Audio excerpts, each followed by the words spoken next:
Ia bideo honetan SketchUp aplikazioa aurkeztu nahi dutzuet.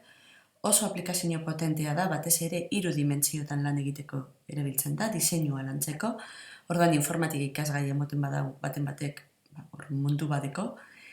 Matematika ikasgairako be gauza oso politak egin daitezke, bai 3 dimentsiotan eta bai 2 dimentsiotan. Orduen hemen aplikazio bat emango dutzuet, matematikan erabiltzen dutena, lehenengo DBH-en, berreketen aplikazio moduen. Bideo honen helburua ez da SketchUp ikastea. Baizik eta, agintxuek apurtxu bete luze ipintea, eta baten bat animatzen bada, investigatzen hastea.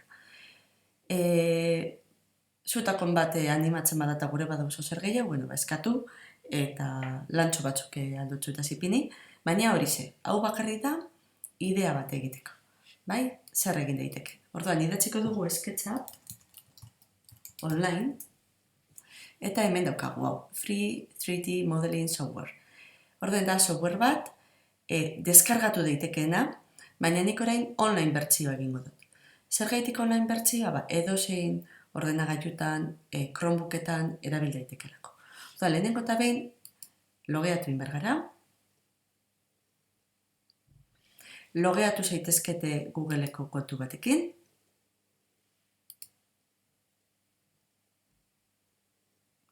Eta hori egiten dugunean, empezar a modelar. Batzutan tardau egiten dugu hasierako karga honek. Orduan itxaron ingo dugu. Eta nik kasu honetan ingo dut create new. Eta esaten duzte ze plantilla gure dut. Gure dut metrotan lan egin. Ingo dut metrotan. Ikusten duzu 3 dimentsioetan dagoela, hau aukeratuko dut teklatutik ezabatu. Gure dut 2 dimentsiotara pasau, horretarako emongo dutzet begiari, begia ez, barkatu, hemen, oneri emongo dutzet, eta goiko bista hartuko dut. Zarratuko dut, eta ikusten duzu 2 dimentsioetan geratu naz. Keindu egingo dut ardatzak, eta holan geratuko jate garbi-garbi pantalla. Orduan, hasikoetaz triangelu bat irudikatzen. Hemen poligonoak, hemen dagoz, nizagua hori pinten badut, poligono agertzen da, klikatuko dut, eta defektuz hexagono bat agertzen da. Pantailaren beko partean ikusten baduzu eskumetara, lados 6. Orduan, nik zagua klikatu barik, teklatutik idatziko dut 3 intro, eta triangelu bat agertzen zen. Orduan, hartuko dut triangelua, eta hemen txedeko. Zer ingo dut triangelua selekzionatu. Hartuko dut botoitzu hau, klikatuko dut, eta hemen dekot kopiar edo mover. Ingo dut hola. Ikusten duzu kursorea horrela dagoela, eta nik teklatutik kontrol emango dut, edo Macekin lan egiten baduzue alt. Eta ikusten duzu positibo bat agertzen dela. Horrek esan gure dau kopia bat egingo dela. Orduen, nik zagua hemen ipinten dutenean, atzean agertzea eta puntu berde bat. Hori ikusten dutenean klik, eta hurrengo puntu berdea ikusten dutenean klik. Eta orain, barriro emongo dutxet kontroleri, kopia egiteko, eta hau, hemen. Orduen, hasi naz triangelu bakar batetik, eta orain ditut 3 triangelu koloreztatu. Koloreztatuko ditut gehiago. Hartuko dut hemen, kolorez. Eta hemen 3 kolore aukeratuko ditut.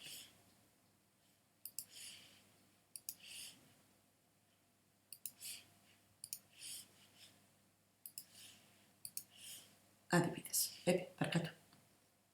Hortxe. Orain zer egingo dut. Dan hau selekzionauko dut, eta barriro hasiko naz. Orduan, hasi naz triangelu batekin.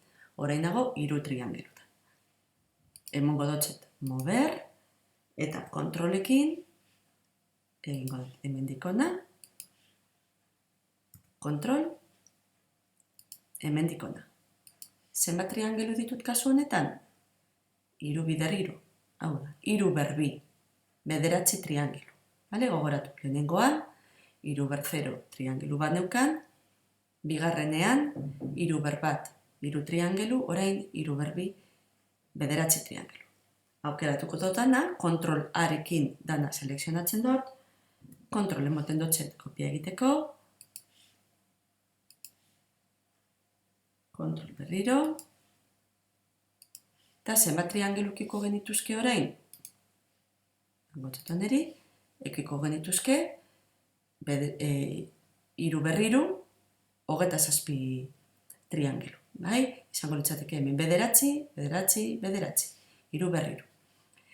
Nahi dotela iterazio gehiago, zuma egiten dut, selekzionatzen dutena, kontrol arekin, eta banoa.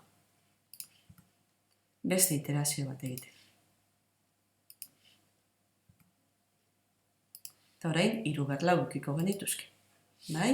Momentu honetan, ikasleak eskatuko dotzue beste iterazio bat egitea. Animatu egiten dire eta esaten da, beste bat. Bale? Eta ikusten duzu zelako modu errezean, ikusten dugun berreketen aplikazio bat. Ganera, fraktalen mundura hurbiltzen ditugu ikasleak. Hau fraktal bat da, behin eta berriz egitura berdina errepikatzen dalako.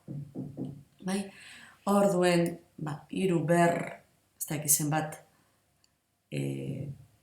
triangelu koloreztatu ditugu, eta oin, ingo dutena da, bat handitxu hau, hortxe. Txiki hau, zaguaren gurpiltxoagaz, eta nik oin, ikasle izaten dutziet eta eurila badagoz erantzuna emoteko prest, baina esaten dutziet itxaron. Zeritu zeringo dut, kontrolekin, klik, hau biratu egiten dut ona, eta teklatutik emoten dutzet bosteki zintro. Eta begiratu zerin da ben. Hexagono bat. Zenbat triangelu dago hemen. Ikusten duzue oso jarduera polita dela, berreketen aplikazioa lantzeko, fraktalen mundura hurbiltzeko, hexagono egin dugunean hor biderzei egin behar da bela ikusteko. Orduen, nik oso modu errezean egin dut, animatzen bazarie probatera probabilik ezue, bai? Baina hori, hau da bakarrik apurtxu bat, agintxuek luze ipinteko, eta ikusteko badagola programa bat diseinukoa dana, 3D eta 2D, doakoa, edozein ordenagailutan erabildezak eguna, eta matematikarako aplikazioak be lor ditzakegunak. Bai? Besterik gabe, gero arte!